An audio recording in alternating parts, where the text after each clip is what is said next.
불굴의 방패, 절대의 가치, 솔로몬 탈무드 제9장. 탈무드의 두 갈래. 길을 걸을 때도, 누워있을 때도, 일어났을 때도. 탈무드의 2대 요소. 탈무드는 이따금 바다로 비유되어 왔는데, 이 구전율법이라는 광활한 바다 밑바닥에는 두 줄기의 강한 조류가 보인다. 그것은 할라카와 하가다라는 내용별 분류이다. 할라카는 히브리어로 법을 의미하는 것으로 의무와 권위 있는 행위를 법으로 정하고 있다. 하가다는 비법규적인 요소로서 선생마다 자유로운 발상이나 민간 전승에 의해 탄생된 것으로 전승, 설화, 꽁트 등이 있다. 할라카는 히브리어로 법을 의미한다. 성서에는 이 말이 사용되지 않았고 처음 사용된 것은 미슈나에서이다. 걷는다 또는 간다는 의미의 어원에서 온 말로 사는 방법이라는 파생적인 의미가 있다. 신의 뜻을 깨닫게 하는 랍비들. 속죄일에 모세 오경의 율법에 관한 부분과 이사야서 58장을 사람들 앞에서 낭독하는 것이 랍비들의 전통이었다. 성서의 내용 가운데 가장 정신적인 부분과 율법에 관한 부분을 합하여 낭독한 일은 랍비들이 내면성을 얼마나 중시했던가를 보여주고 있다. 랍비들은 신학자는 아니었다. 계통적인 신조를 만들어낸 것도 없고 명백하게 신앙을 요약 정리한 것도 없었다. 그러나 그들만큼 신을 의식한 사람들도 없다. 그들은 신의 뜻에 따라 사람들을 행동하게 하는 일에 가장 큰 관심을 두고 있었다. 그 행동은 내적인 감정을 대신하는 것이 아니라 감정 그 자체의 발로였다. 랍비들이 몰두해야 한다고 생각한 과제는 일상생활과 관습적인 관계 속에 신에 대한 의무감을 넣어 성스러운 신의 뜻을 끊임없이 느끼는 일이었다. 신의 존재를 신성한 장소에서 느낄 수 있을 뿐 아니라 시장에서도 가정에서도 길을 걷고 있을 때도 누워 있을 때도 일어날 때도 의식하지 않으면 안 되는 것이다. 그들에게 최대의 목표는 사람들을 법률의 노예로 만드는 것이 아니었다. 현세 한가운데서 사람들을 자유롭게 해방시켜 보다 높은 생활, 보다 높은 길에 몸을 바칠 수 있도록 하는 것이었다. 10개의 석판에 새겨넣은 법률을 가리키는 하르트라는 말을 자유라는 의미의 헤르트와 동일시한 것은 단순한 단어놀이 이상의 의미가 있었다. 즉, 법률은 자유를 얻기 위해 인간에게 가장 효과적인 수단이 된다는 것이 랍비들의 기본 원칙이었다. 법률은 자유를 얻기 위해 인간에게 가장 효과적인 수단이 된다. 삶의 질을 높여주는 율법. 랍비들은 때맞춰 거행되는 예배에서 언제나 신을 예배할 때의 마음으로 자신을 다스릴 것을 원했다. 신에 대한 예배는 랍비들에게는 찬양하는 순간에 입으로 외치는 것만이 아니었다.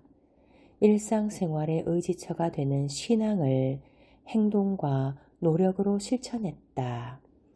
종교란 경험의 꼭대기 위에서 살아가는 것이 아니다. 그것은 성자와 신비주의자가 하는 것이다.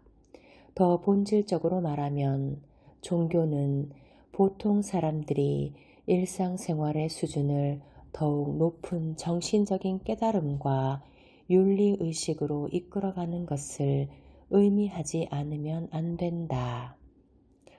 이기주의와 탐욕을 극복하기 위해서는 넓은 시야로 우리의 에너지와 의지와 행동을 위쪽으로 또 바깥쪽으로 향하도록 훈련해야 한다.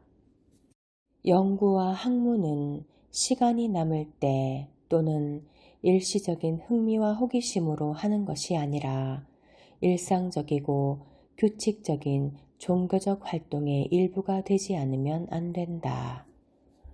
연구와 학문은 시간이 남을 때 또는 일시적인 흥미와 호기심으로 하는 것이 아니고 일상적이고 규칙적인 종교적 활동의 일부가 되지 않으면 안 된다. 따라서 율법은 유대인에게는 무의미하고 거추장스러운 짐이 아니었다.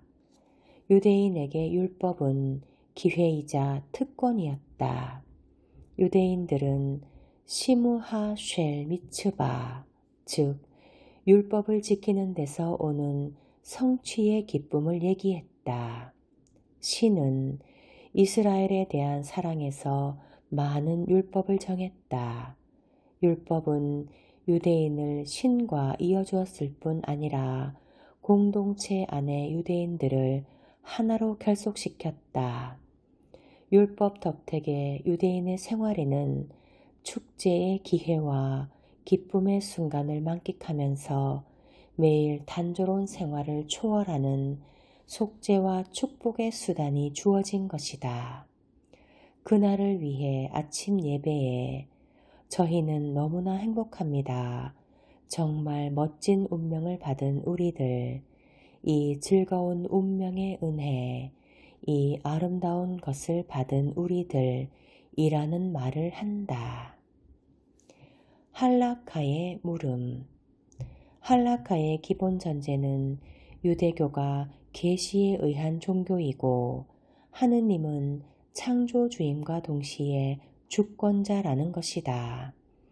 하느님의 뜻은 토라에 구체적으로 나와 있으므로 토라에서 인간의 생활을 지배하는 모든 지식과 법률을 이끌어낼 수 있다. 즉 할라카는 인간과 하느님을 섬기는 생활을 잇는 가교이다. 유대의 율법이 종교나 도덕으로부터 분리된 것은 없다. 궁극적으로 말한다면 유대의 율법은 종교와 도덕의 수단이다. 할라카는 공동체의 법인 동시에 종교이기도 하다.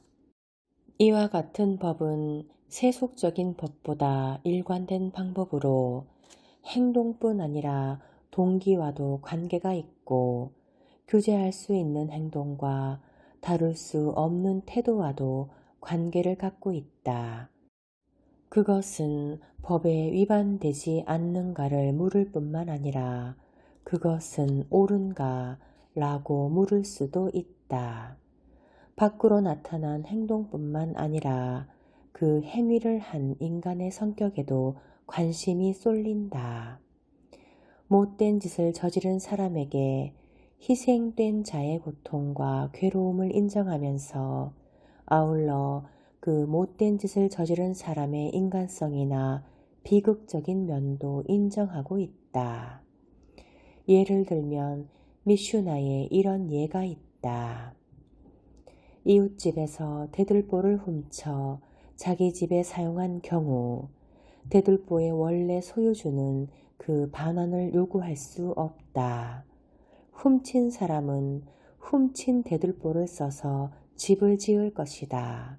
그러나 그에게 집을 부술 비용을 부담시켜서는 안 된다. 왜냐하면 그가 자기의 행동을 후회하지 않을 것이기 때문이다. 그러므로 훔친 사람에게 대들보의 금전 가치분 밖에 변상 책임을 물을 수가 없다는 것이다. 토라 법의 목적은 보다 좋은 인간을 만드는 것이라고 현자는 말한다. 또한 다음과 같이 말하는 법률학자도 있다.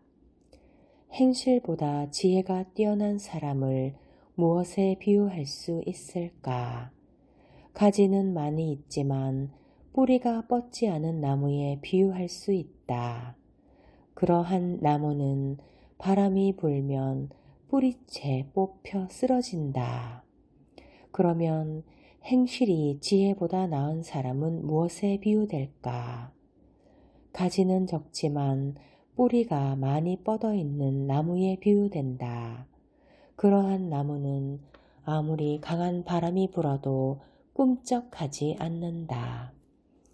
랍비들은 규범적인 율법이 규율과 매일의 의무를 사람들에게 부여해 보다 높은 동기와 목적의식을 갖게 하는 가장 좋은 수단이라고 보고 있다. 행동에 의해 의욕이 생기고 하려는 기력도 높아진다는 것이다. 고대의 현자는 선행이 비록 가치 없는 동기로부터 나온 것이더라도 그것을 하려는 생각을 계속 갖고 있으면 바른 동기에 지배된다고 가르치고 있다. 선행이 비록 가치 없는 동기로부터 나온 것일지라도 그것을 하려는 생각을 계속 갖고 있으면 바른 동기에 지배된다. 파스칼을 존경하면서 신앙은 갖지 않은 사람이 어느 날 파스칼에게 이렇게 말했다. 당신 같은 신앙을 가지고 당신 같은 생활을 한다면 얼마나 좋을까요? 이에 파스칼은 대답했다. 나 같은 생활을 해보시오. 그러면 나와 같은 신앙을 가질 수 있게 될 테니. 하가다의 세계. 탈무드의 바다에 보이는 또 다른 조류인 하가다는 규정이나 법률적인 것이 아니라 훨씬 더 자유로운 것이다. 하가다를 지배한 것은 상상과 시적 통찰이었다. 여기에는 개개인의 마음에 떠오르는 상상의 자유로운 유희가 있다. 탈무드의 민간 전승에는 상당한 창조성이 반영되어 있다. 율법이 성큼성큼 걷고 있다고 한다면 민간 전승은 날고 있다. 근대 유대학의 아버지로 불리는 춘추는 하가다에 대해 다음과 같이 묘사하고 있다. 하가다의 목적은 천국을 인간에게 접근시켜 인간을 천국으로 끌어올리는 것이었다. 이러한 사명 속에서 하가다는 하느님의 영광을 가져와 이스라엘에 위안을 준다고 여겨졌다. 그 결과 종교적 진실, 도덕적 교훈, 정당한 보답과 죄와 벌에 대한 해석, 이스라엘의 특수성을 드러내는 율법을 가르치는 일, 이스라엘의 과거와 미래의 위대함, 유대 역사, 신성한 제도와 이스라엘과의 동일성, 성지에 관한 찬사, 사람들을 고무시키는 이야기, 수많은 위로 등이 시나고그에서 이루어지는 설교의 주요한 테마가 된다. 영원한 물음, 아직도 대답을 찾지 못했으며 대답할 수 없는 인간 존재에 관한 것들, 인간의 하느님에 대한 동경과 외경, 우주의 신비에 대한 경의, 분리파와 이단자와의 논쟁거리 등등이 하가다의 넓은 바다에 뜬 테마이다. 거기에는 온갖 형태의 문학이 있다. 시적 이미지, 설화, 꽁트, 사생론, 경구, 예화, 우화, 전기, 일화, 해석과 설교 등 온갖 것이 있다. 하가다의 이름은 탈무드에 쓰여져 구분되어 있는 것도 아니고 다른 법률적 고찰로부터 분리되어 있지도 않다. 사소한 여흥으로 삽입되거나 덧붙여져 있을 뿐이다. 복잡한 율법 분석을 업으로 삼는 현자는 한숨을 돌리고 제자들에게도 잠시 휴식을 주기 위해 한라카의 본줄기에서 벗어나는 하가다의 즐거운 곁길로 이끌려간다. 하가다에 나오는 흥미롭고 매력적인 요소에 관해 특별히 문헌에 출처가 있는 것은 아니다. 하가다는 이를테면 랍비들의 한때의 유희라고 할 수 있다. 하가다의 세계에서는 모든 것이 살아있다. 동물들뿐만 아니라 언덕이나 바다, 하늘이나 나무, 대지나 돌들도 말할 수 있다. 하가다는 손에 닿는 모든 것을 의인화하며 모든 자연에게 의식을 불어넣는다. 천국이나 또 그곳에 사는 하느님에게도 하가다의 손길이 미친다. 하느님으로 하여금 인간의 말을 하게 하고 인간의 갖가지 행동을 하게 하지만 그렇다고 해서 전혀 터무니없거나 하지는 않다. 하가다의 민화적 요소와 자유로이 발휘되는 상상력이 있음으로 인해 민화 속의 미신과 악령적인 요소도 들어있다.